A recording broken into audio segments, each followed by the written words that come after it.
In the fog-shrouded halls of Thornwood Manor, a storm rages outside as secrets simmer within. When Sir Reginald Harrington collapses, poisoned during a blackout, the seemingly loyal butler, a scorned heiress, and a scheming businessman all have motives, but only one has blood on their hands.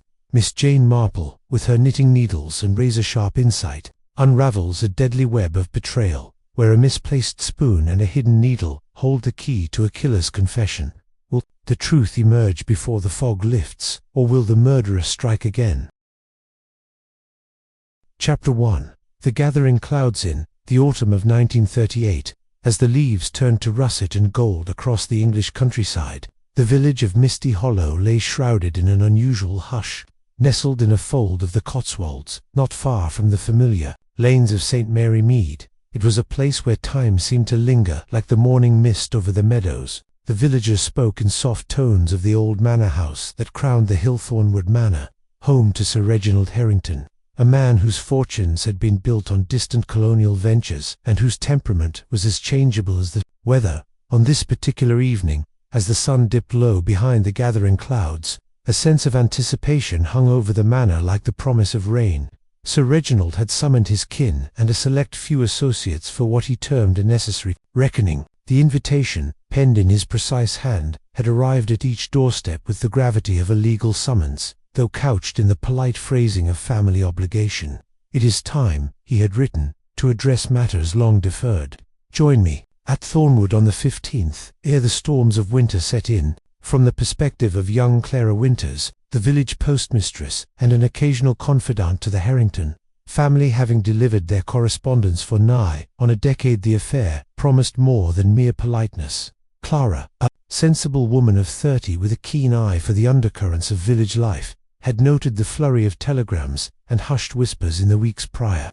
She had been invited not as a guest, but as a witness of sorts, for Sir Reginald trusted her discretion in matters of record-keeping as she made her way up the winding path to the manor, her sturdy boots crunching on the gravel. She reflected on the characters who would soon converge. Sir Reginald himself was a figure of imposing solitude. Widowed, these past 10 years, he had retreated into the manor's shadowed halls, emerging only for the occasional hunt or parish meeting. His wealth, rumoured to be vast yet precarious, stemmed from tea plantations in Salon, though whispers of financial strains had reached even Clara's ears. Debts unpaid, investments soured by the economic tempests of the decade. At 65, he carried himself with the stiff dignity of a retired colonel, his moustache impeccably trimmed, his eyes sharp beneath bushy brows. Awaiting him were his nearest kin. First, his sister, Lady Eleanor Fitzroy, a formidable widow of 58, who had married into minor nobility, only to find it as barren as her late husband's estates. She arrived by motor car that afternoon, her chauffeur unloading trunks that suggested a prolonged stay. Lady Eleanor was known for her acid tongue and unyielding sense of entitlement. She viewed Thornwood as her rightful inheritance, having nursed their ailing mother in her final years while Reginald pursued fortunes abroad. "Blood is thicker than ink on a will," she had once confided to Clara over a cup of tea at the post office, her voice laced with bitterness. Then there was Amelia Harrington, Sir Reginald's niece, a vivacious young woman of 25 whose London seasons had been the talk of the village. Amelia possessed a beauty that turned heads, fair hair swept into a fashionable chignon, eyes of piercing blue, but Clara suspected depths beneath the surface. Rumours abounded of her entanglement with unsuitable suitors, and her frequent pleas for funds from her uncle had not gone unnoticed. She arrived on the London train, her luggage light but her demeanour heavy with expectation. Victor Harrington, the nephew and Amelia's brother, cut a different figure entirely. At 30, he was a man of dissipated charm, his once handsome features marred by the lines of excess, a gambler by inclination and a barrister by sporadic profession. Victor had squandered his modest inheritance at the card tables of Monte Carlo and the racecourses of Ascot. His arrival was marked by the rumble of a borrowed sports car, its engine sputtering as if echoing his financial woes. Clara had overheard him in the village pub, boasting of turning the tide with his uncle's favour. Among the non-family guests was Dr. Elias Mortimer, the family physician, a man of quiet competence in his mid-50s, resident in Misty Hollow. For 20 years he had attended to the Harringtons through births, fevers, and the tragic death of Sir Reginald's wife from pneumonia. His presence was practical. Sir Reginald's health had faltered of late, with complaints of indigestion and sleepless nights. Dr. Mortimer, with his spectacles perched on a beak-like nose and his bag of remedies ever at hand, exuded an air of reliability, though Clara wondered at the occasional sharpness in his gaze when Sir Reginald's name arose. Mr. Theodore Langford, a business associate from London, added an element of mystery. A sleek man of 40, with oiled hair and a penchant for tailored suits, he claimed expertise in colonial investments. His telegrams to Sir Reginald had been frequent, and Clara had noted the urgency in their tone. What dealings bound him to the family? Whispers suggested embezzlement or fraud, but such were the idle speculations of villagers. Finally, there was the Reverend Samuel Thompson, the local vicar, a gentle soul of 60 whose sermons on forgiveness often seemed directed at the Harrington clan. Invited perhaps for moral ballast, he arrived on foot, his cassock flapping in the rising wind, and overseeing it all was Jenkins, the butler, a fixture at Thornwood for 30 years. Stoic and inscrutable, with a face like weathered oak, he moved through the house with the silent efficiency of a shadow. As Clara entered the manor, the hall clock struck 6, its chimes echoing through the panelled vestibule. The air was thick with the scent of beeswax and wood smoke, the fire in the great hearth crackling against the chill. Jenkins took her coat with a bow. "Miss Winters, sir, is expecting you in the drawing-room." The drawing-room was a testament to faded grandeur, heavy velvet curtains drawn against the encroaching dusk, portraits of stern ancestors gazing down from gilt frames, and a grand piano silent in the corner. Sir Reginald stood by the mantel, a glass of sherry in hand, his posture rigid. "Ah, Clara," he greeted, his voice resonant but edged with fatigue, punctual as ever. "We shall need your clear head for the documents tonight." Lady Eleanor, seated on a brocade sofa, inclined her head coolly. Indeed, clarity is a virtue in short supply these days. Her eyes flicked to Victor, who lounged by the window, cigarette in hand, staring out at the gathering fog. Amelia perched on an ottoman, her fingers twisting a handkerchief. "Uncle, must we wait for the storm? The wireless predicts gales by midnight. The roads will be impassable." Sir Reginald waved a dismissive hand. "Nonsense, my dear. A bit of weather keeps the world at bay. Besides, we are all here now save for Langford, who wires he is delayed by the train." Dr. Mortimer, nursing a brandy, cleared his throat. "Your health, Sir Reginald. Any recurrence of those pains?" "A trifle, Doctor. Nothing a good dinner won't cure." The Reverend Thompson, standing awkwardly by the bookshelves, murmured, "Let us give thanks for this gathering, stormy though it may be." Victor snorted softly. "Thanks for what? Another lecture on fiscal responsibility." Tension rippled through the room like a draught. Clara, taking a seat near the fire, observed the interplay. Lady Eleanor's pursed lips, Amelia's fleeting glance toward the door, Victor's forced nonchalance. Secrets simmered beneath the surface, as they often did in such families. She recalled a similar gathering in her own youth, when an antswell had unravelled old grudges like a pulled thread. Dinner was announced at 7, and the party adjourned to the dining room, where candlelight flickered on silver and crystal. The milk and Sam, roast pheasant, and a syllabub was served with impeccable decorum by Jenkins and a pair of maids. Conversation flowed in fits, the weather, the state of the empire, the latest from Parliament, yet undertones lurked. Sir Reginald alluded to adjustments in his affairs, prompting Lady Eleanor to inquire sharply about the estate's entail. "My dear sister," he replied, "all will be revealed after dinner. I have prepared a new codicil to my will, and Clara here will attest to its legitimacy." Amelia's fork clattered against her plate. "A new codicil, uncle, whatever for?" Victor leaned forward, eyes intent. "Yes, do enlighten us." Sir Reginald's smile was thin. "Patience, my boy. Suffice it to say, loyalties must be rewarded and betrayals addressed." The room fell silent, save for the patter of rain against the windows. Outside, the wind began to howl, whipping the fog into swirling eddies. Mr. Langford arrived midway through the meal, drenched and apologetic, his overcoat shedding water on the Persian rug. "Forgive the intrusion," he said, his voice smooth as silk. The train was delayed by signals blasted weather. He took his seat, and Clara noted the brief, knowing glance exchanged with Sir Reginald. What business bound them? Investments gone awry, perhaps, or something more sinister. As coffee was served in the library, the storm intensified, thunder rumbling in the distance. Sir Reginald rose, papers in hand. Now, to the matter at hand. I have discovered discrepancies and personal that demand redress. Lady Eleanor's face paled. Discrepancies? Speak plainly, brother. Before he could respond, a crash of thunder shook the house, and the lights flickered. In that moment of darkness, a gasp echoed sharp, involuntary. When the lamps steadied, Sir Reginald clutched his throat, his face contorted. Poison, he rasped, collapsing to the floor. Chaos ensued. Dr. Mortimer rushed forward, but it was too late. Sir Reginald Harrington lay still, his eyes staring sightlessly at the ceiling.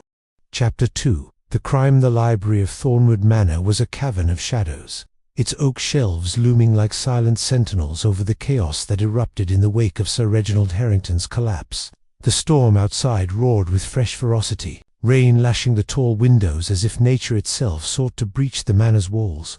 Within, the air was thick with shock and the acrid scent of spilled coffee. The silver tray appended in the tumult. Clara Winters, standing near the fireplace, felt her heart pound as she took in the scene, her postmistress's instinct for order warring with the surreal horror before her.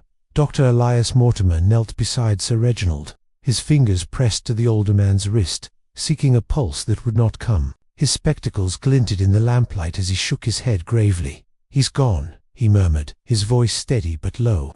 No heartbeat. The symptoms: convulsions. The clutching at the throat suggest poison, and a swift one at that. Lady Eleanor Fitzroy, seated rigidly on a leather armchair, let out a sharp, incredulous laugh. "Poison? Absurd.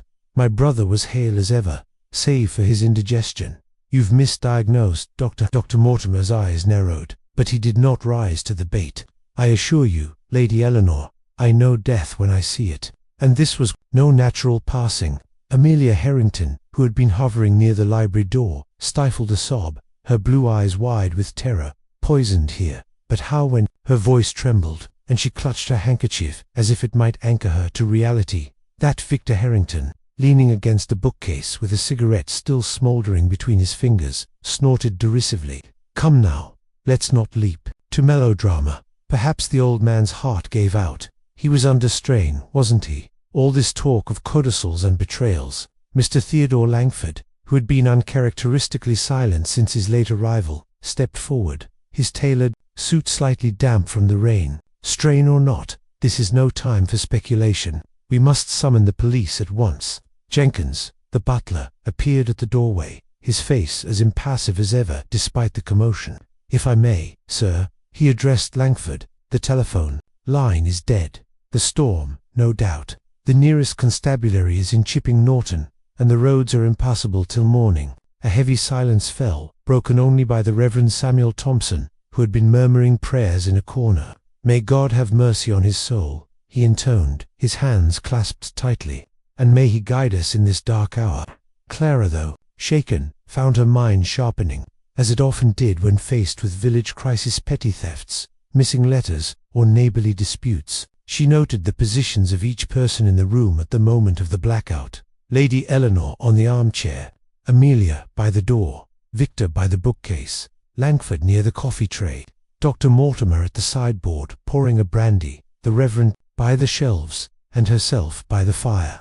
Sir Reginald had been standing at the centre, papers in hand, when the lights flickered. The blackout had lasted mere seconds, enough for a cry, a gasp, and his collapse. Could poison act so swiftly, and how had it been administered? She glanced at the coffee tray, now overturned on the rug, its cups scattered. Sir Reginald's cup lay near his outstretched hand, its contents seeping into the carpet. Had he drunk from it before his fatal utterance? Clara's eyes flicked to the others' cups, most untouched, save for Langford's, which sat half empty on a side table. Dr. Mortimer rose, brushing his knees. "We must preserve the scene as best we can.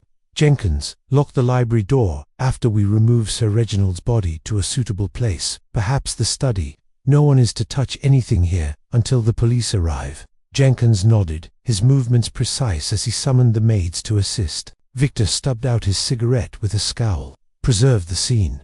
Are we in a detective novel now? The man's dead, and we're trapped like rats in this mausoleum." "Victor, please," Amelia snapped, her voice cracking. "Have some respect. Respect. he retorted.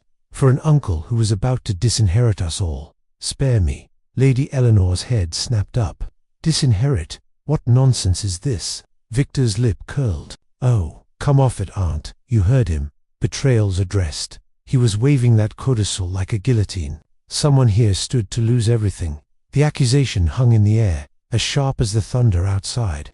Clara watched their faces, Lady Eleanor's indignation masking something deeper, Amelia's tearful denial, Langford's sudden stillness, Dr. Mortimer's furrowed brow, the Reverend's anxious fidgeting. Even Jenkins, directing the maids to fetch a blanket for the body, seemed to pause, as if listening. The body was moved to the study, a smaller room across the hall, where Sir Reginald was laid on a chaise longue, a sheet draped over him. Dr. Mortimer insisted on remaining to examine him further, citing his medical duty. "I'll need light, and my bag," he said. "There may be external signs marks, residues that could clarify the poison's nature." Clara lingered in the library, her eyes drawn to the scattered papers Sir Reginald had held. One sheet, crumpled near the hearth, caught her attention. She hesitated, then bent to retrieve it, careful not to disturb the coffee stains nearby. It was a single page of the codicil, written in Sir Reginald's hand, though the ink was smudged. She glimpsed the words estate and reallocated before folding it into her pocket. It was not theft, she told herself. It was preservation for the truth. As the others dispersed, Lady Eleanor to her room, Amelia and Victor to the drawing-room to argue in hushed tones, Langford to pace the hall, and the Reverend to pray in the chapel. Clara felt a prickle of unease. The manor was a fortress tonight, its inhabitants bound by storm and suspicion. She recalled a conversation with Miss Jane Marple, her occasional correspondent from St. Mary Mead, who had once solved a village theft by noting a misplaced teacup.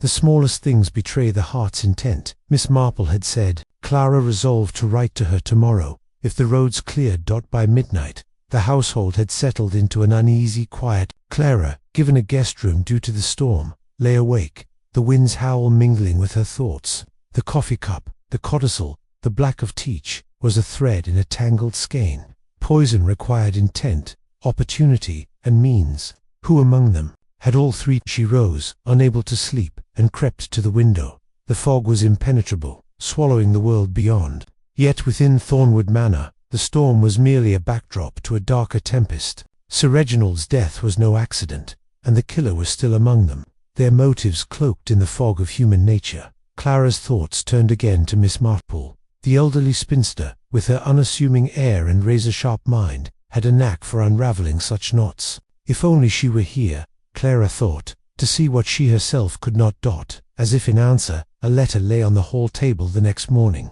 delivered before the storm had cut the roads. It was from St. Mary Mead, in Miss Marple's neat hand. "My dear Clara, I find myself in Chipping Norton for a brief visit to my nephew.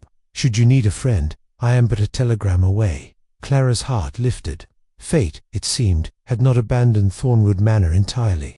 Chapter 3. The arrival the morning after Sir Reginald Harrington's death dawned grey and oppressive, the storm having subsided into a sullen drizzle that clung to the windows of Thornwood Manor like a shroud. The fog, however, remained curling around the estate's gables and obscuring the distant hills of Misty Hollow. Inside, the atmosphere was no less heavy, the household moving through a haze of shock and suspicion. Clara Winters, having slept fitfully, rose early, her mind still turning over the events of the previous night. The coffee tray, the crumpled codicil, the fleeting expressions of those in the library when Sir Reginald collapsed. By 8 o'clock, the manor was stirring. Jenkins, ever the stoic butler, supervised the maids as they prepared a subdued breakfast in the dining room. The telephone line remained dead, and the roads, Jenkins reported, were still impassable, with fallen branches and mud rendering the lane to Chipping Norton treacherous. The police, it seemed, would not arrive until midday at the earliest. Clara, sipping tea in the morning room, felt the weight of isolation pressing upon them all. Thornwood Manor was a world unto itself, its inhabitants bound by more than the weather.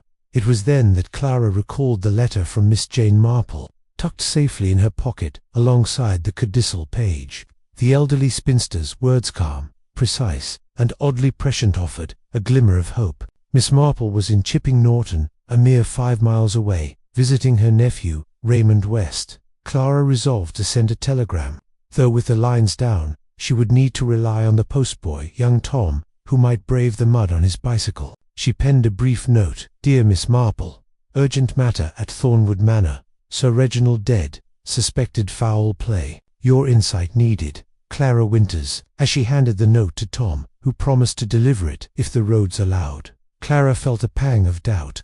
Would Miss Marple, with her frail frame and quiet demeanour, truly venture into this storm of suspicion? Yet Clara had heard tales of the old lady's uncanny ability to unravel mysteries. From stolen silver to hushed-up scandals in St. Mary Mead, she sees what others miss. The vicar of St. Mary Mead had once told Clara during a chance meeting, like a gardener spotting weeds among the roses. By 10 o'clock, the household gathered in the drawing-room, summoned by Dr. Elias Mortimer, who had taken charge in the absence of authority. His examination of Sir Reginald's body, conducted in the study, had yielded little beyond his initial diagnosis. "Aconite, I suspect," he announced, adjusting his spectacles. "Monkshood, to the layman. Its effects are rapid convulsions, respiratory failure, consistent with what we saw.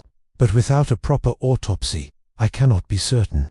Lady Eleanor, her face pale but composed, sat ramrod straight. "Aconite, preposterous. Where would such a thing come from in a civilized house?" Dr. Mortimer's lips thinned. "It's a common enough plant, Lady Eleanor, grown in many gardens for its blue flowers. The roots, however, are deadly. A small dose, ground into powder, could be slipped into a drink unnoticed." Amelia, perched on the edge of a sofa, shivered. "You mean someone here, someone we know did this?" Victor slouched in an armchair, lit another cigarette. "Don't be naive, Amelia. Uncle was about to rewrite his will. That's motive enough for half this room." "Enough, Victor," Lady Eleanor snapped. "Your insinuations are vulgar."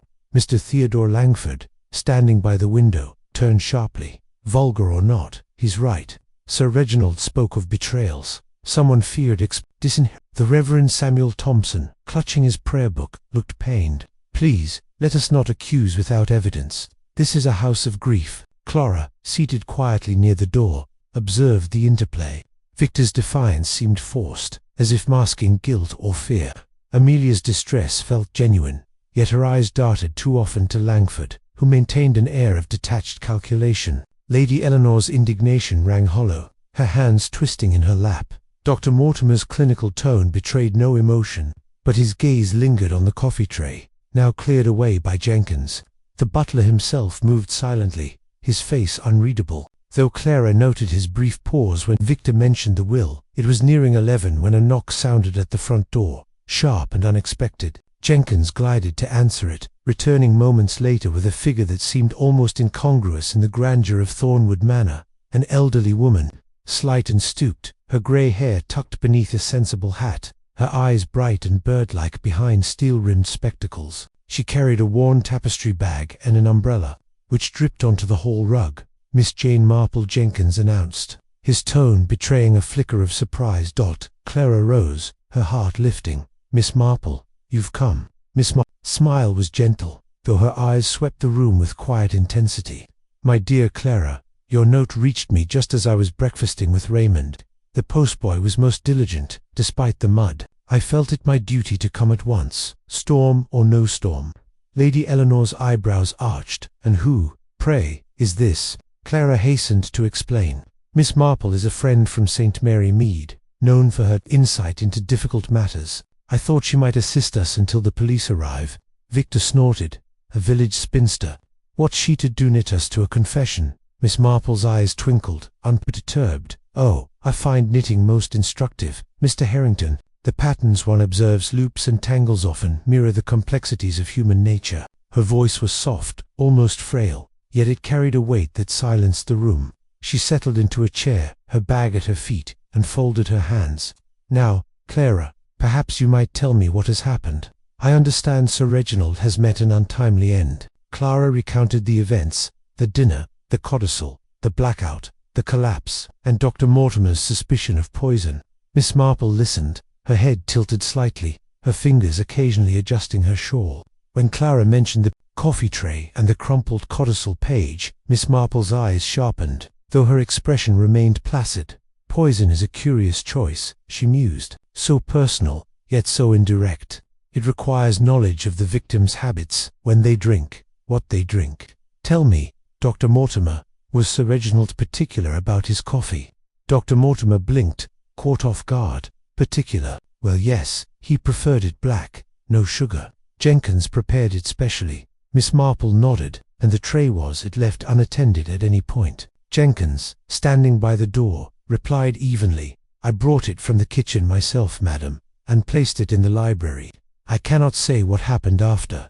Miss Marple's gaze drifted to the group, and during the blackout, no one moved, I presume. A chorus of denials followed, each voice overlapping. Lady Eleanor's indignant, Amelia's tearful, Victor's sardonic, Langford's measured, the Reverend's earnest. Miss Marple merely nodded, as if filing each protest away. I see, she said. Well, it is a pity about the telephone, but a house like this holds its own answers, if one knows where to look. Clara, might we take a turn about the library? I find rooms often speak louder than people.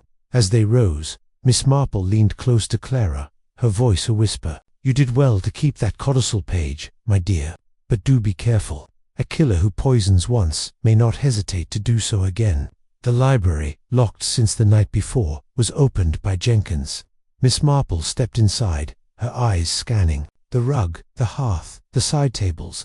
She paused by the spot where the coffee tray had fallen, her fingers brushing the air as if tracing an invisible thread. A storm outside, and a storm within, she murmured. It reminds me of a quarrel in St. Mary Mead, when a misplaced teapot revealed a theft. Small things, Clara, always the small things. As the drizzle pattered against the windows, Miss Marple began her quiet work, her unassuming presence a beacon in the fog of Thornwood Manor's secrets.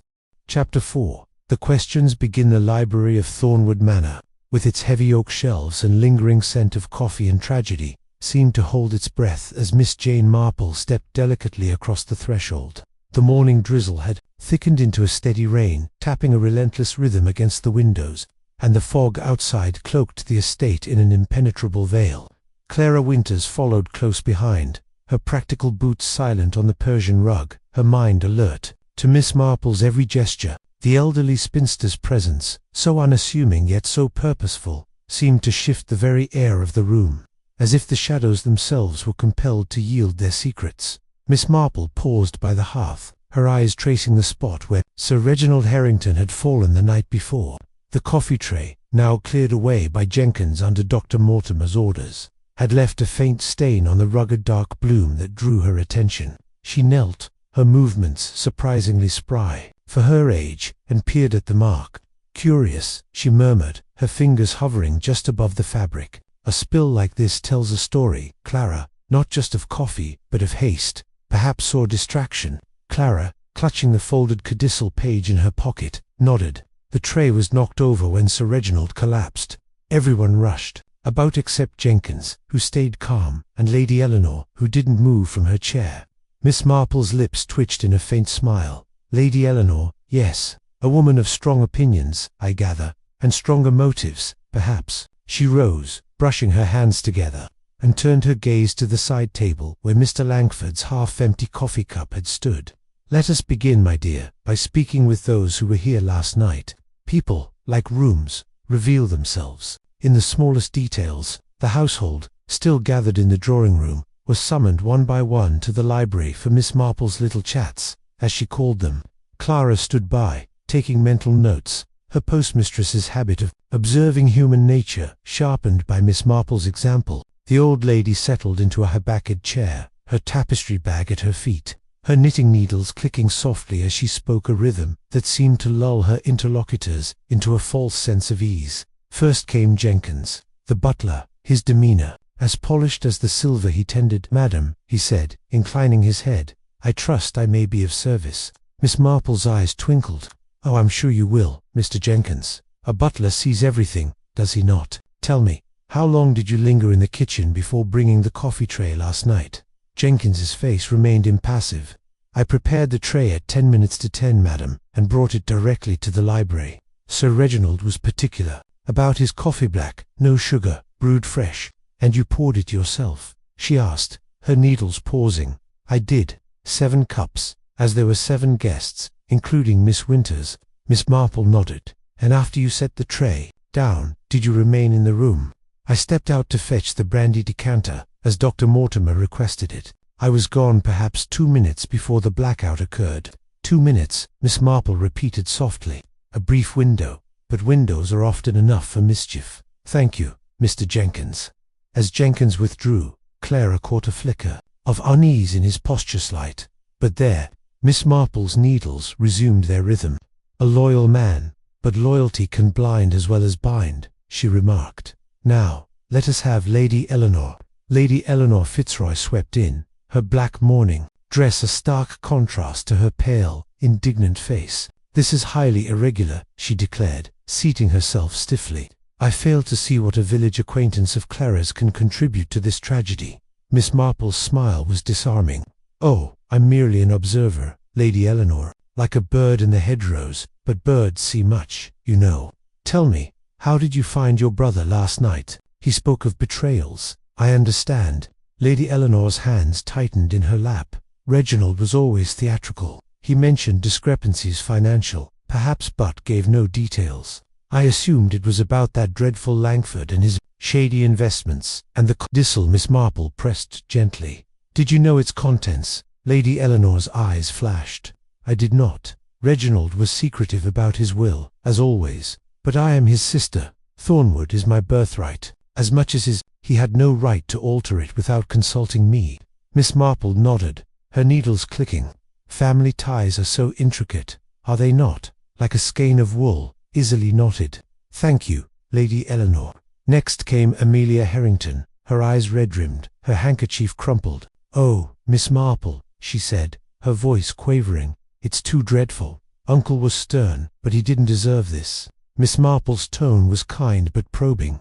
My dear, you were near the door when the lights went out, were you not? Did you hear anything, a movement, perhaps, or a sound? Amelia hesitated, her fingers twisting the handkerchief.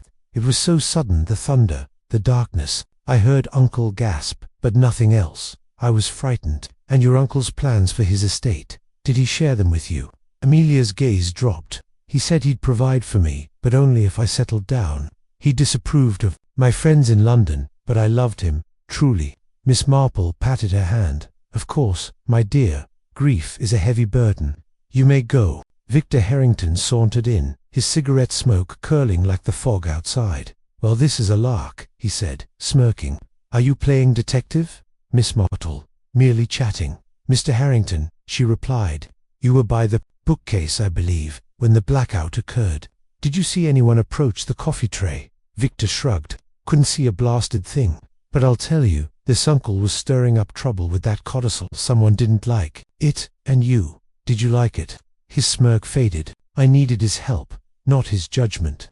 But I didn't poison him, if that's what you're fishing for. Miss Marple's eyes were mild but piercing. Fishing, Mr. Harrington? Oh, I prefer knitting. It's less likely to muddy the waters. Mr. Theodore Langford followed, his polished demeanor unruffled. I'm a man of business, Miss Marple, he said, not melodrama. Sir Reginald and I had disagreements, but nothing to warrant this. Miss Marple tilted her head. Disagreements? Over investments? Perhaps. Langford's jaw tightened. He suspected mismanagement in our salon ventures. I assured him the books were sound, but he was stubborn. And your coffee cup, she said lightly. You drank from it, I believe. Langford blinked. A sip, yes. It was bitter, but I assumed it was the blend. Miss Marple nodded, dismissing him with a smile. The Reverend Samuel Thompson was last, his hands trembling as he sat. I'm a man of peace, Miss Marple, he said. I saw nothing but darkness when the lights failed, and yet, she said softly, you were near the shelves, close to the tray. Did you notice its position before the blackout? The Reverend flushed. I was reading a hymn book. I didn't look at the tray. Miss Marple's needles paused. A hymn book, in the dark. How devout. As the interviews concluded, Miss Marple leaned back, her eyes half closed. Clara, my dear, do you recall that incident in St. Mary Mead, with Mrs. Price's missing brooch? Everyone swore they hadn't moved, yet the brooch was found in a teacup. People lie about the smallest things, you see, when they fear being seen. Clara frowned. You think someone lied about their position? Oh, my dear, Miss Marple said, I think many things, but for now, let us watch and listen. The truth, like a dropped stitch, will show itself in time. As they left the library, the rain intensified, and Clara felt a chill that had little to do with the weather. Miss Marple's questions had stirred the household, but the answers only deepened the fog of suspicion. Chapter 5. The red herrings. The rain had settled into a persistent patter by midday, cloaking Thornwood Manor in a grey veil that matched the mood within. The fog, though thinner, still clung to the grounds, rendering the world beyond the estate a blur of indistinct shapes. Inside, the air was thick with tension, the household moving like chess pieces under Miss Jane Marple's watchful eye.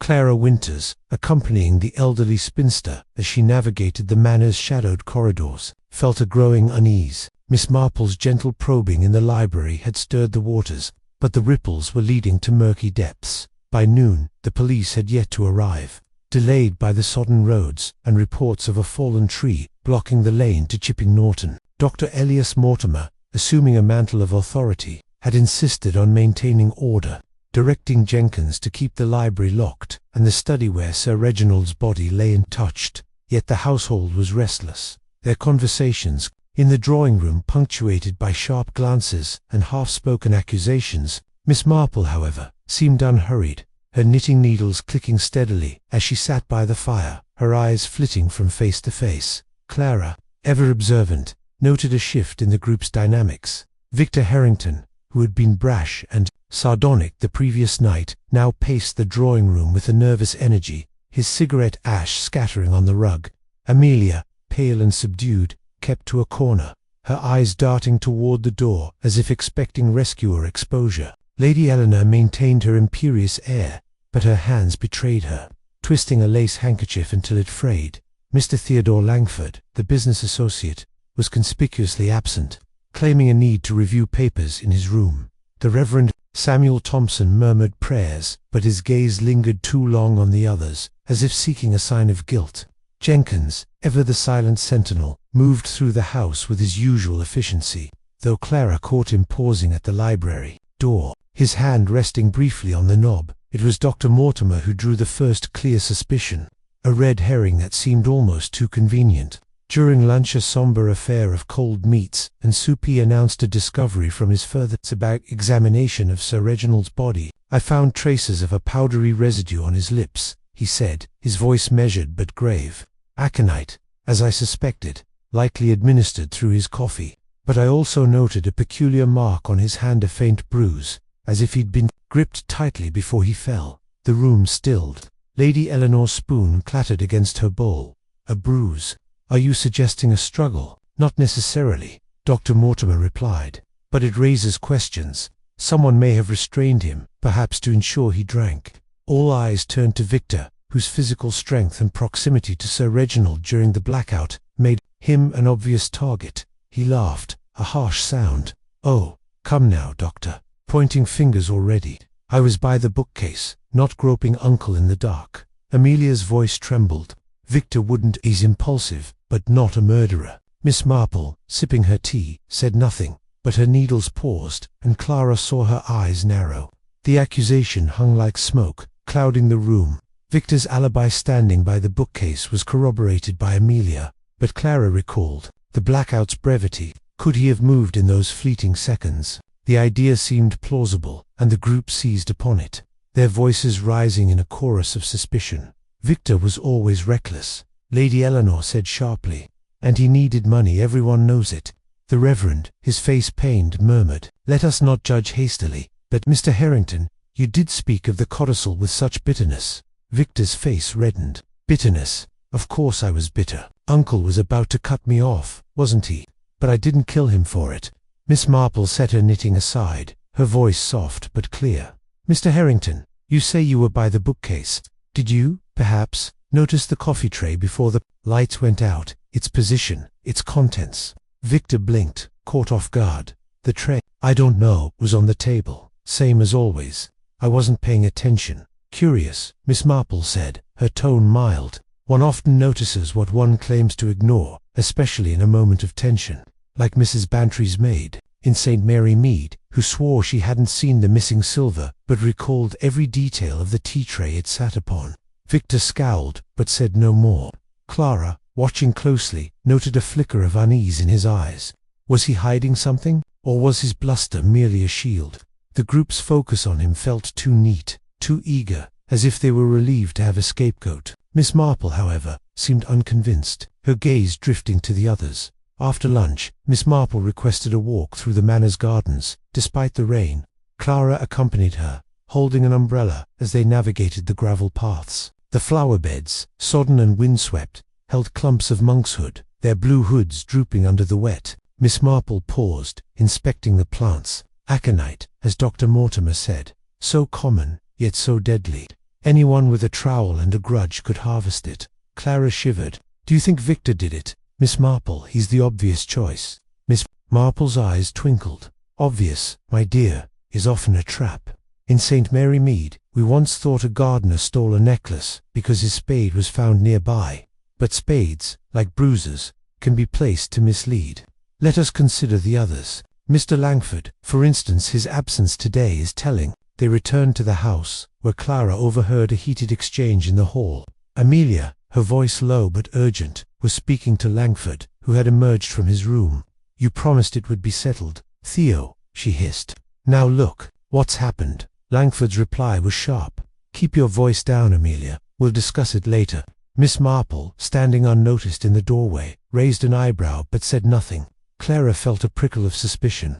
What tied Amelia to Langford? A romance, perhaps, or a shared secret? The codicil, still in Clara's pocket, seemed to burn with unspoken answers. As the afternoon wore on, Miss Marple continued her quiet observations, asking Jenkins about the kitchen staff's routines, querying the Reverend about the manners, visitors in recent weeks, and noting Lady Eleanor's insistence on her brother's sound mind. Each conversation revealed little but added to the tapestry Miss Marple was weaving. People are like village gossip, she told Clara privately.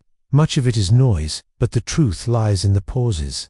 By evening, the household was abuzz, with Victor as the prime suspect, his motive financial desperation and opportunity, the blackout seemingly airtight. Yet Miss Marple remained skeptical, her eyes lingering on the coffee stain in the library, now faintly visible in the lamplight. A bruise, a cup, a codicil, she murmured, all so convenient. But convenience, Clara, is the enemy of truth. As night fell, the fog thickened once more, and Clara felt the weight of unseen eyes. Victor's guilt seemed to clear. A red herrings dangled before them. Miss Marple, knitting by the fire, seemed to see beyond it, her mind tracing threads Clara could only glimpse. Chapter 6. A clue in detail. The fog enveloping Thornwood Manor thickened as evening settled, its tendrils curling against the windows like ghostly fingers. Inside, the atmosphere was no less oppressive, the household teetering on the edge of accusation and denial. Clara Winters, seated in the drawing-room with Miss Jane Marple, felt the weight of the day's revelations pressing upon her.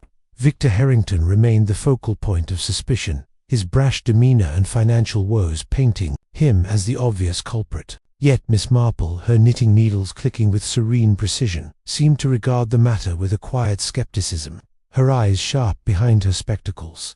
The police had yet to arrive, the road still impassable, and the telephone line remained dead, leaving the manor a sealed world of secrets. Lunch had passed in strained silence, and now, as the clock struck 7, the group gathered for a somber dinner. Jenkins served with his usual efficiency, though Clara noted a slight tremor in his hand as he poured wine. The conversation, stilted and cautious, revolved around the weather and trivialities, but the undercurrent of fear was palpable. Miss Marple, seated beside Clara, ate sparingly, her attention seemingly on her plate, but her gaze flitting to the others. It was during the desert courser.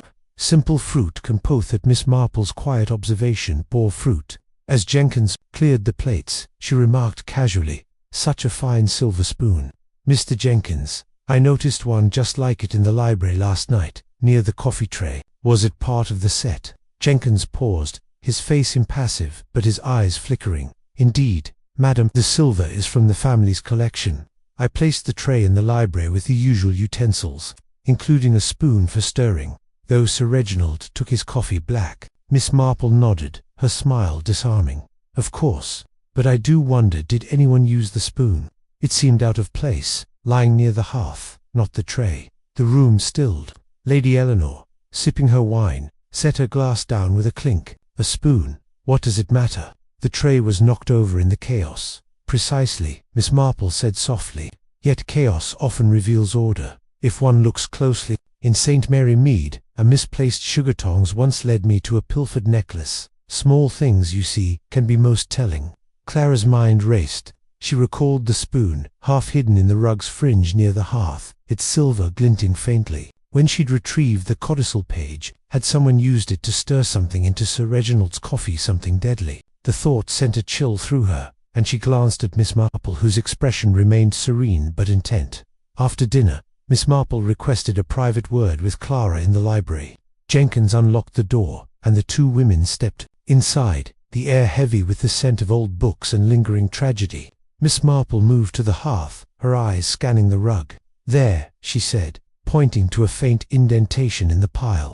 "The spoon was here, not with the tray. And the coffee stain, see how it spreads unevenly, as if the cup was tilted before it fell." Clara frowned. "Tilted? You mean deliberately?" "Perhaps," Miss Marple said, her voice low. "Poison is a delicate matter, Clara. It requires precision, knowing when the victim will drink, ensuring the dose is right. A spoon suggests intent, not accident. Someone may have stirred the aconite into Sir Reginald's cup, knowing he'd take it black and notice no taste." Clara's hand went to her pocket, where the codicil page rested. "Should I show you the page I found? It mentioned reallocated and estate, but it's smudged." Miss Marple's eyes brightened. "Not yet, my dear. Keep it safe. It's a thread, but not the whole pattern. Let us first consider the spoon. Who had opportunity to touch the tray before the blackout?" Clara recounted the sequence. Jenkins had brought the tray at 10 minutes to 10, then left for the brandy. The group had milled about, with Sir Reginald at the centre, papers in hand. Langford had been near the tray, taking his cup. Amelia had been by the door, Victor by the bookcase, Lady Eleanor in her chair, the Reverend by the shelves, and Dr. Mortimer at the sideboard. The blackout had lasted mere seconds, enough for a gasp, a crash, and Sir Reginald's collapse. Miss Marple nodded, her needles resuming their rhythm as she sat in a chair. A brief window, but sufficient for a practiced hand. "The spoon is our clue, Clara. It was moved, perhaps dropped in haste, and haste betrays fear." Their conversation was interrupted by a knock. Dr. Mortimer entered, his face drawn. "Miss Marple, I've made a further observation. The bruise on Sir Reginald's hand, it's not from a grip, as I first thought. It's a puncture mark, barely visible, as if from a needle." Miss Marple's eyebrows rose. "A needle? Most intriguing. Could aconite be injected?" Dr. Mortimer hesitated. "It's possible, though less common. The poison would act faster, explaining the rapid onset, but it would require close proximity, someone standing near him in the dark." The revelation shifted the puzzle. Clara's mind raced. A needle implied intimacy, a moment of contact during the blackout. Victor, the obvious suspect, had been across the room. Could he have moved so quickly? Or was the needle another misdirection, like the bruise? Miss Marple thanked Dr. Mortimer, who withdrew, looking troubled. Alone again, she turned to Clara. "A needle, a spoon, a codicil. Each points to a different hand, or perhaps the same one, clever enough to scatter clues like breadcrumbs. In St. Mary Mead, a chemist's assistant once poisoned a rival with a syringe, thinking it untraceable, but he forgot the needle's mark, just as our killer may have." Clara shivered. "You think the needle changes things?" "Oh, my dear," Miss Marple said, "it complicates them. But complications are like knots in wool-pull, gently, and they unravel. Let us observe tonight. Dinner revealed a spoon. Perhaps the night will reveal more." As they rejoined the others, Clara noted a shift. Victor, still under scrutiny, avoided her gaze, his bravado faltering. Amelia clung to Langford's arm, whispering urgently. Lady Eleanor sat apart, her eyes fixed on the fire, while the Reverend's prayers grew more fervent. Jenkins, clearing the table, moved with a precision that seemed almost too perfect. Miss Marple, settling into her chair, resumed her knitting. "Watch their hands, Clara," she whispered. "Hands reveal what words conceal. Someone here touched that spoon, or that needle, or both, and they will betray themselves, as they always do." The night deepened, the fog pressing closer, and Clara felt the manor's walls closing in. The spoon, a small thing, had cracked open the case, but the truth remained shrouded, waiting for Miss Marple's gentle tug to unravel it. Chapter 7. More lies surfaced. The rain had dwindled to a faint drizzle by the morning of the second day, but the fog clung stubbornly to Thornwood Manor, wrapping the estate in a muffling silence that seemed to amplify the household's unease. Clara Winters, rising early after another restless night, felt the weight of secrets pressing heavier than ever. The revelations of the previous day, the misplaced spoon, the needle mark on Sir Reginald's hand, had deepened the mystery, and Miss Jane Marple's quiet probing had begun to unravel the carefully woven facades of the manor's inhabitants. Yet the truth remained elusive. Hidden in the fog of half-truths and hidden motives, the police were still delayed. The roads to Chipping Norton reportedly blocked by a swollen stream, and the telephone line remained dead. The isolation of Thornwood Manor was complete, a closed circle where every glance and gesture carried the weight of suspicion. Breakfast was a tense affair, served in the dining room under Jenkins's watchful eye. Victor Harrington, still the prime suspect in the eyes of the others, picked at his food, his usual bravado replaced by a sullen silence. Amelia, pale and withdrawn, avoided looking at Mr. Theodore Langford, who sat with an air of forced calm, his eyes scanning the morning's newspaper as if it held answers. Lady Eleanor, dressed in severe black, presided over the table with an imperious air, though her hands trembled slightly as she poured tea. The Reverend Samuel Thompson murmured a brief grace, his voice faltering, while Dr. Elias Mortimer ate methodically, his spectacles glinting as he watched the others. Miss Jane Marple, seated beside Clara, seemed almost a part of the furniture, her grey shawl blending with the muted tones of the room. Yet her eyes, bright and bird-like, missed nothing. She sipped her tea delicately, her knitting needles resting in her lap, and Clara sensed that the old lady was waiting for something, a slip, a revelation, a crack in the carefully constructed lies. It was during a lull in the stilted conversation that the first crack appeared. Lady Eleanor, addressing no one in particular, remarked sharply, "Reginald's death is a tragedy, but let us not forget his recklessness. Those investments in Salonator folly. I warned him years ago, but he trusted that Langford fellow." Langford's head snapped up, his polished demeanour cracking. "Recklessness, Lady Eleanor. Your brother's ventures were profitable until he began meddling, demanding audits and threatening to withdraw funds. I advised caution, but he was obstinate." Lady Eleanor's eyes narrowed. "Are you implying he brought this upon himself? How dare you?" Before Langford could respond, Amelia's voice cut through, sharp and trembling. "Stop it, both of you. Uncle wasn't reckless, he was betrayed. I heard him, weeks ago, saying someone had been falsifying accounts. He wouldn't say who, but he was furious." The room froze. Victor, his fork halfway to his mouth, set it down with a clatter. "Betrayed? By whom?" "Amelia." He seemed awfully quick to point fingers. Amelia's face flushed, and she glanced at Langford before looking away. "I don't know. He was so upset, and now he's dead." Miss Marple's needles clicked once, a soft sound that drew Clara's attention. The old lady's expression was serene, but her eyes were fixed on Amelia. "My dear," she said gently, "it's natural to be upset, but betrayal is a strong word. Did Sir Reginald mention any names, perhaps in a letter or a conversation?" Amelia shook her head, her hands twisting her napkin. "No, he didn't, but he said he'd deal with it himself, that he'd cut the rot out." "I thought he meant the codicil." Victor snorted. "The codicil again. Always the blasted codicil. Maybe you were worried he'd cut you out, Amelia, with your London escapades." "That's unfair," Amelia cried, tears welling. "I loved Uncle, even if he didn't approve of my friends." Langford placed a hand on her arm, a gesture that seemed both comforting and proprietary. "Enough, Victor." Amelia's distraught. "Let's not make this worse." Miss Marple's gaze lingered on Langford's hand, then to Clara. "Curious," she murmured, so softly only Clara heard. "Affection or control? One wonders." The breakfast ended in awkward silence, and Miss Marple suggested a walk to the manor's conservatory, where she wished to clear her thoughts among the plants.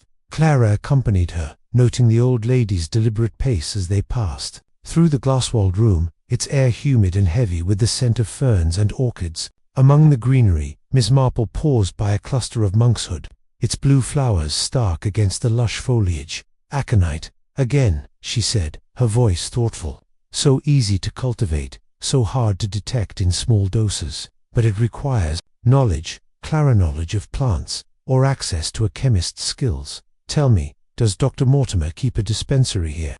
Clara nodded. In his study, I believe. He's treated Sir Reginald for years, and he keeps medicines for the household. Miss Marple's eyes gleamed. Medicines, yes, and syringes. Perhaps a needle mark is no small thing. We must ask him, but discreetly. Their conversation was interrupted by a commotion in the hall. Raised voices echoed, and Clara recognized Victor's sharp tone and Jenkins's measured reply. They hurried back to find Victor confronting the butler, his face flushed with anger. "You knew, didn't you?" Victor demanded, waving a letter in his hand. "This was in Uncle's desk, crest to me, but never sent. He wrote that he suspected someone in this house of stealing from him, and you were always skulking about, Jenkins." Jenkins's face remained impassive, but his voice was cold. "I served Sir Reginald faithfully for 30 years, sir." He resent the implication. Miss Marple stepped forward, her voice calm but firm. "Mr. Harrington, may I see the letter?" Victor hesitated, then handed it over. Miss Marple scanned it, her lips pursing slightly. "Most interesting," she said. "Sir Reginald writes of disloyalty and theft, but names no one. Yet he mentions a meeting with his solicitor, set for next week. Why, I wonder? Did he not send this?" Victor's eyes narrowed. "Because someone stopped him permanently." The accusation hung in the air, and Clara saw Jenkins's hand clench briefly at his side. Lady Eleanor, entering the hall, overheard, and gasped, "Jenkins, preposterous. He's a servant, not a schemer." Miss Marple's smile was gentle but probing. "Servants, Lady Eleanor, see more than most, and loyalty, like love, can lead to desperate acts. Mr. Jenkins, did Sir Reginald ever confide in you about his financial troubles?" Jenkins met her gaze evenly. "He mentioned concerns about his investments, madam, but nothing specific. Merely ensured the household ran smoothly." Miss Marple nodded, returning the letter to Victor. "Keep this safe, Mr. Harrington. It's a thread in our tapestry, but not the whole cloth." As the group dispersed, Clara followed Miss Marple back to the drawing room, where the old lady resumed her knitting. "Lies, Clara," she said softly, "are like weeds in a garden. They spread quickly, but their roots betray them." Amelia's outburst, Victor's letter, Jenkins's commiche, hides something, and that something is tied to the codicil. I'm certain. Clara's hand went to her pocket, where the smudged page rested. "Should I show it to you now?" Miss Marple shook her head. "Not yet, my dear. Let the lies surface a little longer. In St. Mary Mead, a grocer's wife once hid a theft by accusing her neighbor, but her own ledger gave her away. We must find the ledger here, be it a letter, a look, or a lapse." The day wore on, the fog unrelenting, and Clara felt the manor's secrets tightening like a noose. Miss Marple's quiet presence was a beacon, but the lies were multiplying, and the truth seemed further than ever. Chapter 8. The emotional turning point, the fog that cloaked Thornwood Manor seemed to seep into its very walls by the third morning, a damp and silent shroud that mirrored the growing strain among its inhabitants. Clara Winters, exhausted from sleepless nights and the relentless tension, felt as though the manor itself was holding its breath, waiting for the truth to break free. The police had finally sent word via a muddy-footed constable who arrived at dawn, promising an inspector by midday, but the roads remained treacherous, delaying formal investigation. In the interim, Miss Jane Marple's quiet presence had become a fulcrum, her gentle inquiries peeling back layers of deceit to reveal the raw nerves beneath. Breakfast was a muted affair. The clink of cutlery and the soft murmur of the Reverend Samuel Thompson's prayers the only sounds in the dining room. Victor Harrington, his eyes shadowed from lack of sleep, avoided the others' gazes, his earlier defiance eroded by the weight of suspicion. Amelia, pale and fragile, clutched a cup of tea as if it were a lifeline, her glances toward Mr. Theodore Langford, fleeting but charged with unspoken meaning. Lady Eleanor, her morning dress immaculate, maintained a brittle composure, though her sharp retorts had softened into a weary silence. Dr. Elias Mortimer, ever clinical, made notes in a small notebook, his spectacles glinting as he observed. The group. Jenkins, the butler, moved with his usual precision, but Clara noted a faint hesitation in his step, as if the accusations leveled against him lingered like a bruised dot. Miss Jane Marple, seated beside Clara, nibbled at a slice of toast, her knitting needles idle for once. Her eyes, however, were as active as ever, darting from face to face, catching the subtle shifts in posture and expression. Clara sensed that the old lady was waiting for a crack in the facade, a moment when emotion would override calculation. And that moment came, unexpectedly, in the late morning, when the household gathered in the drawing room to await the constable's return. It was Amelia who broke first. She had been sitting by the window, her fingers twisting a damp handkerchief, when she suddenly stood, her voice trembling but resolute. "I can't bear it any longer," she said, her eyes brimming with tears. "I know something. I should have said before. Uncle wasn't just angry about the accounts. He knew about me and Theo." The room froze. Langford's head snapped up, his polished demeanor cracking. "Amelia, don't," he said sharply, but she shook her head, tears spilling down her cheeks. "No, Theo, I must. Uncle found out we were involved. He called it a betrayal, said I'd disgraced the family. He threatened to cut me out of his will unless I ended it." Her voice broke, and she sank back into her chair, sobbing. "I didn't want his money. I loved him, but he wouldn't listen." Victor's face darkened. "You and Langford. Good God, Amelia, no wonder he was rewriting the codicil. You've been playing us all for fools." Lady Eleanor's voice was icy. "Amelia, this is scandalous. To think you'd stoop to such a man, a swindler, no doubt, bleeding my brother dry." Langford rose, his fists clenched. "That's enough. I cared for Amelia, and I did nothing to harm Sir Reginald. His accusations were baseless, my accounts were clean." Miss Marple's voice, soft but clear, cut through the rising clamor. "Mr. Langford, please. Emotion is understandable, but clarity is needed. Miss Harrington, when did Sir Reginald learn of your attachment?" Amelia wiped her eyes, her voice barely audible. "A month ago. He found a letter I'd written to Theo, left carelessly in my room. He confronted me, said he'd expose Theo's mismanagement and disinherit me if I didn't break it off. I begged him, but he was so angry." Clara's hand went to her pocket, where the codicil page rested. The word reallocated echoed. In her mind, had Sir Reginald intended to punish Amelia for her liaison?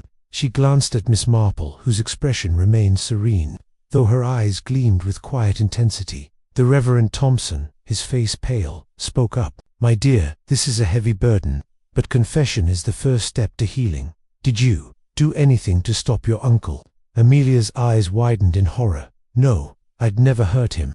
I only wanted him to understand." Miss Marple nodded, her tone gentle. "Of course, my dear, but secrets, like flowers, bloom in unexpected places. Mr. Langford, did Sir Reginald confront you about this letter?" Langford hesitated, his jaw tight. "He did. 2 weeks ago. He accused me of manipulating Amelia for her inheritance. I told him it was nonsense, that our feelings were genuine. He wouldn't listen, said he'd ruin me."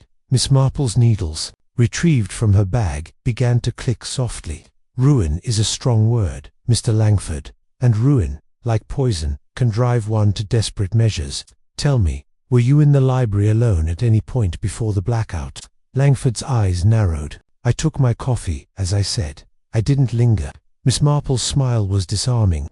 "Of course, it's just that, in St. Mary Mead, a young man once hid his intentions behind a quick exit, much like your own last night. But exits, like entrances, leave traces."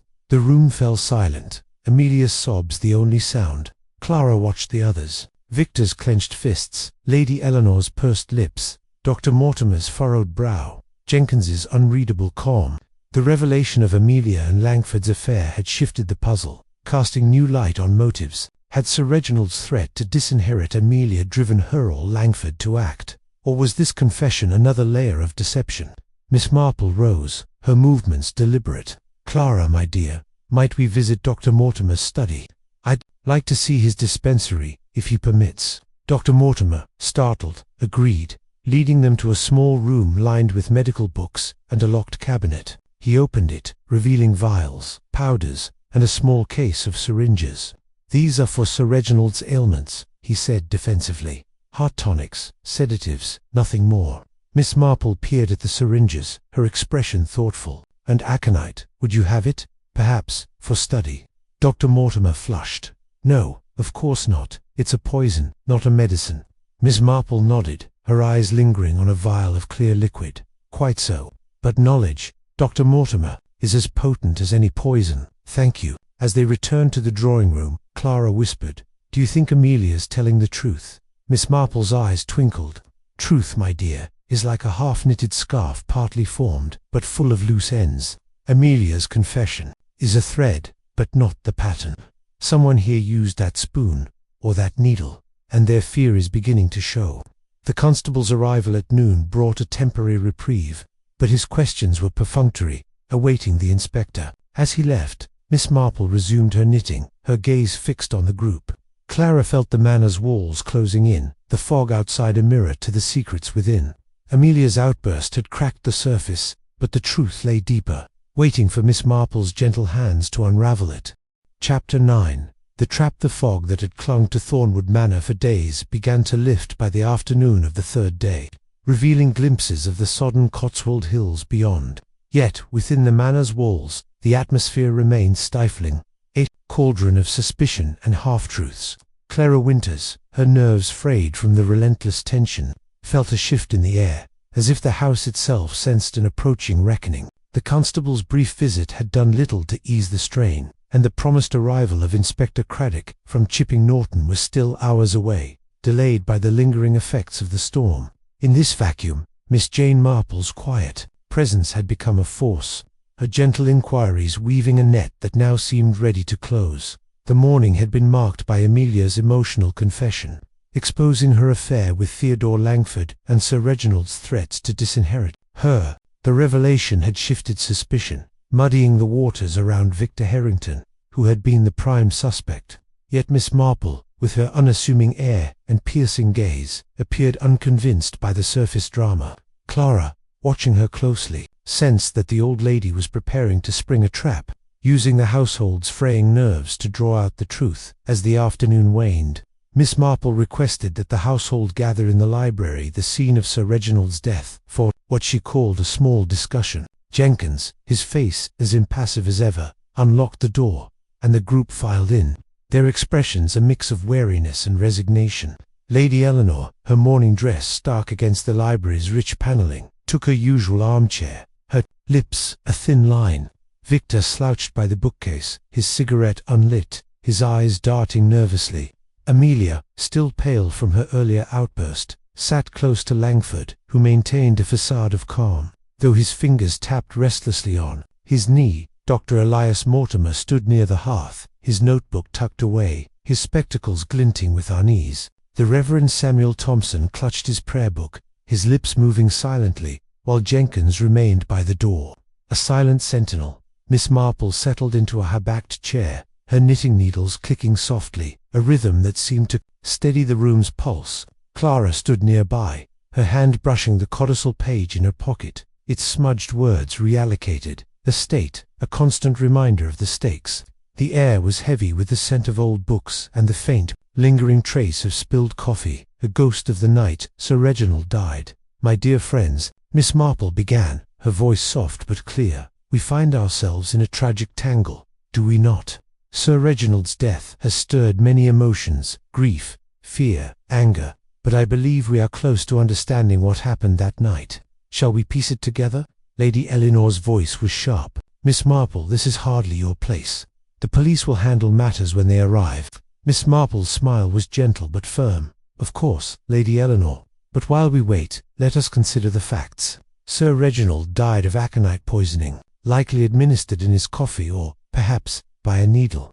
A spoon was found near the hearth, out of place. A codicil hinted at changes to his will. And secrets, so many secrets have come to light." Victor snorted. "Secrets? You mean Amelia's little romance? Or my debts? Hardly news." Miss Marple's eyes twinkled.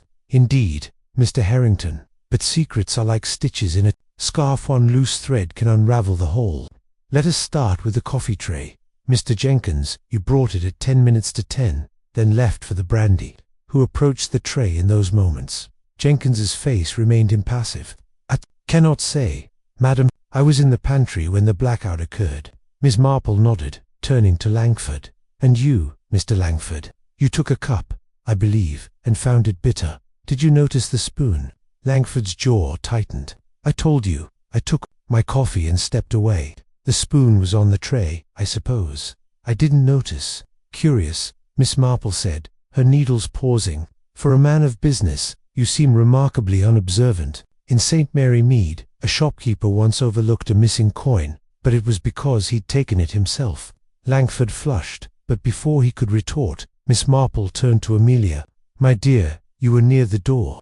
Did you see anyone near the tray before the lights went out?" Amelia's hands twisted her handkerchief. "No. I was looking at Uncle. He was holding those papers, talking about betrayals.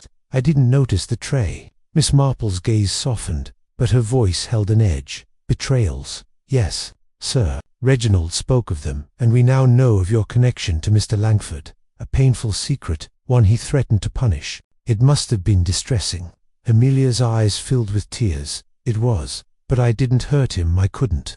Miss Marple nodded, then turned to Dr. Mortimer. "And you, Doctor, were at the sideboard, pouring brandy. Yet you noticed a needle mark on Sir Reginald's hand. Tell me, could aconite be prepared in a form subtle enough to leave so faint a trace?" Dr. Mortimer adjusted his spectacles, his voice steady.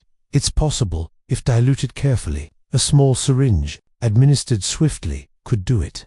But I saw no such thing in the dark." Miss Marple's needles resumed their rhythm, of course, and yet a needle requires proximity, intimacy even.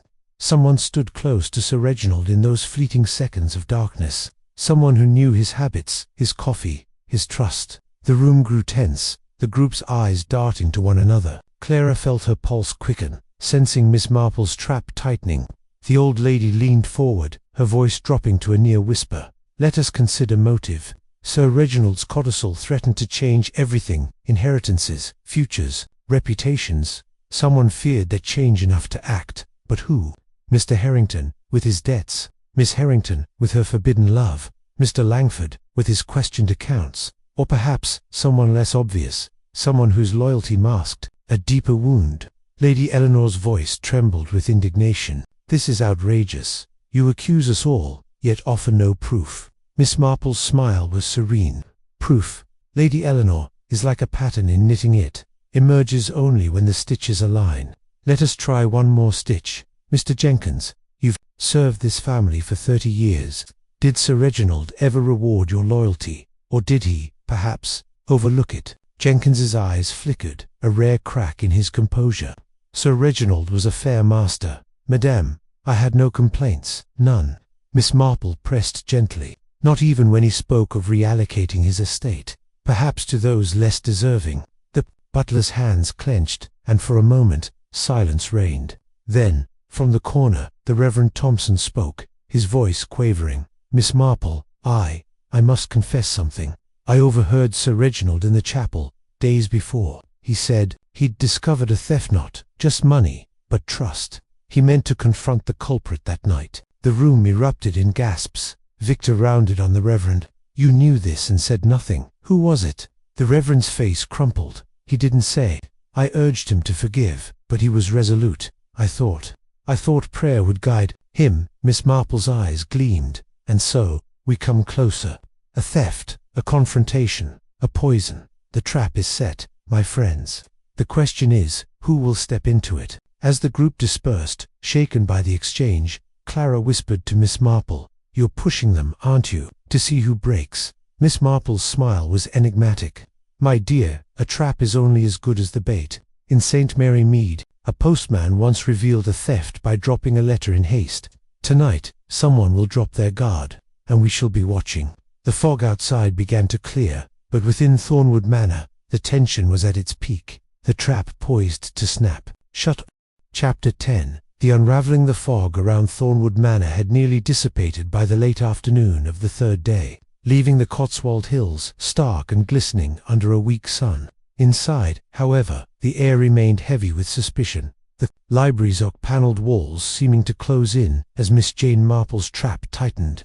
Clara Winters, her nerves taut from days of strain, felt the manor's secrets teetering on the edge of exposure. The inspector from Chipping Norton was due within the hour, but Miss Marple's quiet orchestration of the morning's discussion had already set the stage for a reckoning.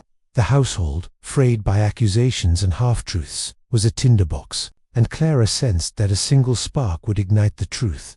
The group remained in the library after Miss Marple's probing questions, their faces a gallery of unease. Lady Eleanor sat rigidly, her hands clenched in her lap, her indignation giving way to a flicker of fear.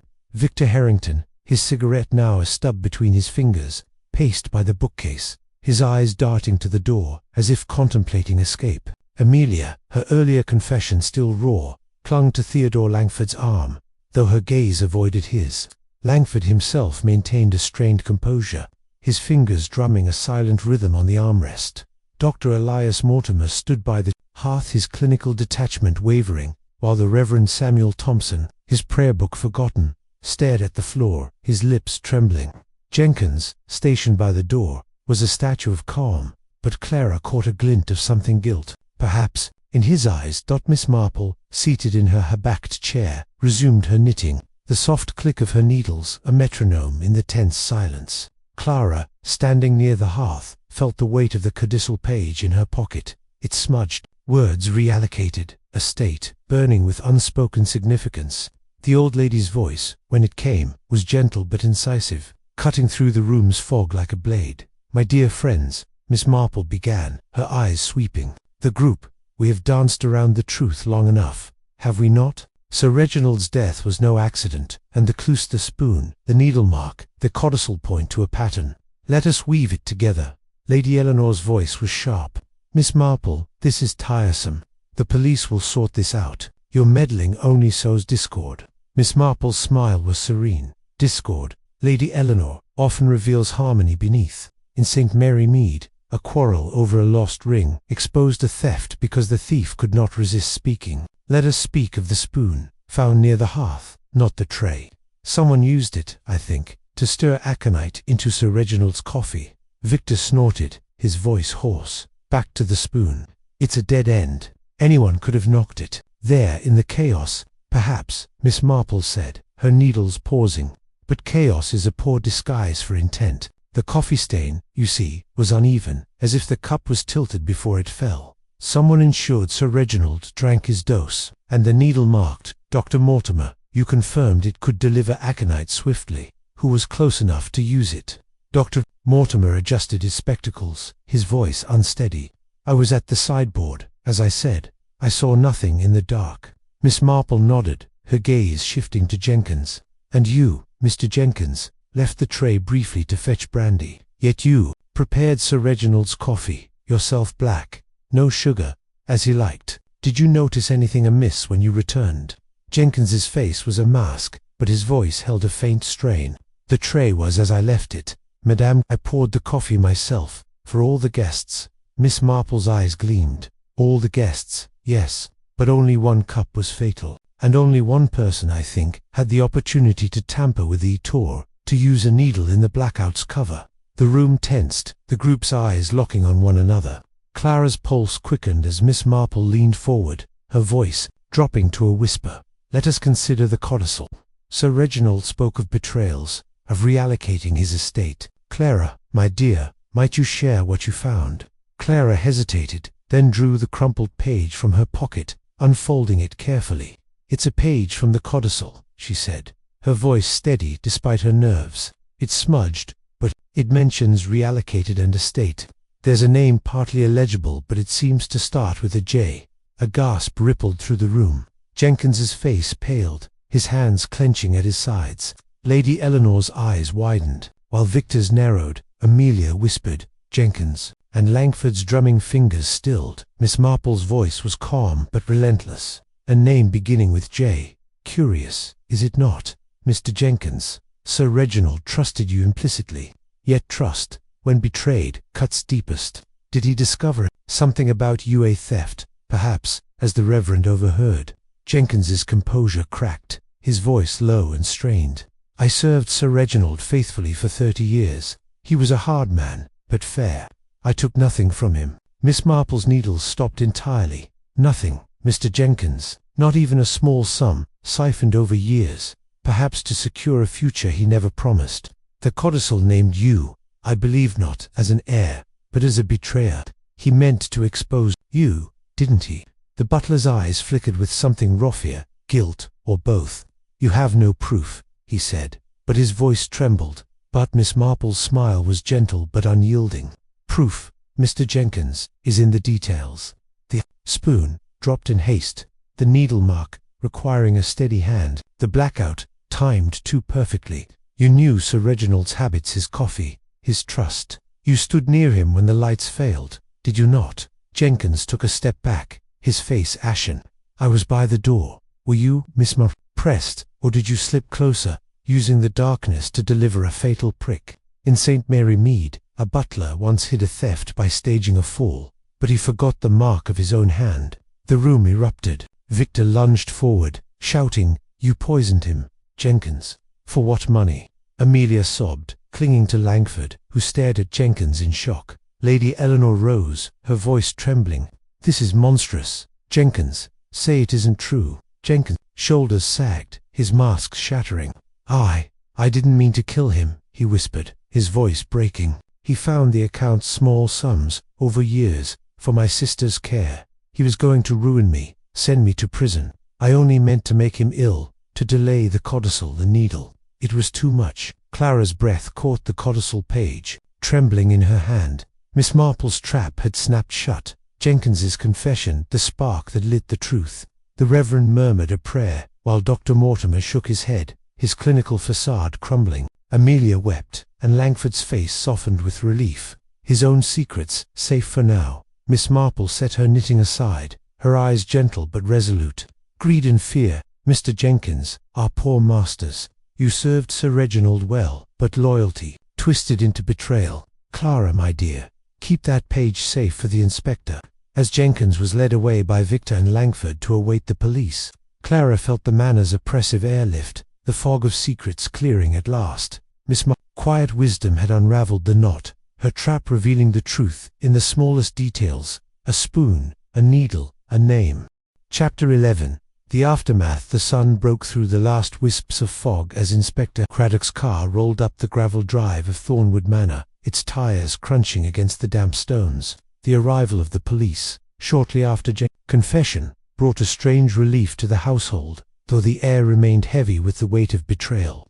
Clara Winters, standing at the library window, watched the inspector, a sturdy man with a weathered face and keen eyes, step out, accompanied by 2 constables. Miss Jane Marple, seated nearby with her knitting neatly folded in her lap, seemed unperturbed, as if the resolution of the mystery were merely the final stitch in a long-worked pattern. The library, still redolent of coffee and tragedy, was now a stage for closure.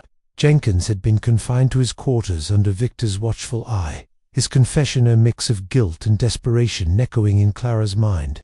The codicil page, safely tucked in her pocket, had been handed to Miss Marple, who promised to present it to the inspector. Its smudged words had pointed to Jenkins, not as an heir, but as a thief exposed. His small embezzlements for his sister's care, the motive for his deadly act. Inspector Craddock entered the library, his notebook in hand, and listened as Miss Marple recounted the events with her characteristic clarity. Clara marveled at the old lady's precision, detailing the spoon, the needle mark, the blackout, and the codicil's implications without a hint of flourish. The household, gathered once more, sat in a tense semicircle. Lady Eleanor, her composure brittle. Victor, his anger softened by exhaustion. Amelia, her tears dried but her eyes haunted. Theodore Langford, his relief palpable. Dr. Elias Mortimer, his clinical mask restored. And the Reverend Samuel Thompson, murmuring prayers for forgiveness. "Mr. Jenkins has admitted to administering aconite via a syringe," Miss Marple concluded, her voice gentle but firm. "He intended only to sicken Sir Reginald, to delay the codicil's execution, but the dose was fatal. The spoon, I believe, was a misdirection, perhaps dropped in his haste to cover his act." Inspector Craddock nodded, his pen scratching notes. "A clear case. Then, we'll take Jenkins into custody and conduct a full investigation. The codicil page, Miss Winters may, I have it." Clara handed it over, her fingers lingering on the paper that had sparked so much turmoil. The inspector examined it, his brow furrowing at the smudged name. "This Jenkins, you say? It's enough to corroborate his confession. And the needle mark, Dr. Mortimer." Dr. Mortimer cleared his throat. "Consistent with a small syringe, Inspector. I found no such instrument, but Jenkins had access to my dispensary. I should have been more vigilant." Miss Marple's eyes twinkled. "We are all human, Doctor. In St. Mary Mead, A chemist once overlooked a missing vial, but it was found in a garden shed. Perhaps a search of Jenkins's quarters will yield the syringe. The inspector dispatched a constable to search, and within minutes the man returned with a small syringe, its needle faintly stained, hidden in a tin box under Jenkins's bed. The evidence was damning, and Jenkins, brought before the inspector, offered no resistance, his face a mask of resignation.